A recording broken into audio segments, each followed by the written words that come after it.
দেখো বন্ধুরা, এটা হচ্ছে আমাদের নদী,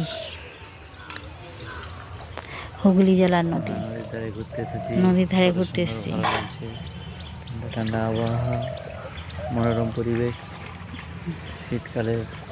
এটা হচ্ছে রূপনারায়ণ নদী। কত সুন্দর ভালো লাগছে, নদীতে বাসন মাজছে। এই যে এক ঠাকুমা বাসন ধুচ্ছে। খুব সুন্দর লাগছে।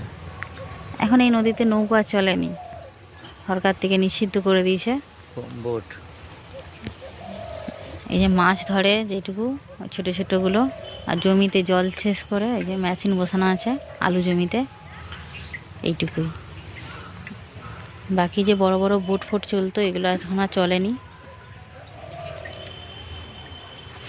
আগে এখানে লঞ্চও চলেছে। এখন সব নিষিদ্ধ। সব নিষিদ্ধ সরকার থেকে, শুধু মাছ ধরো আর খাও।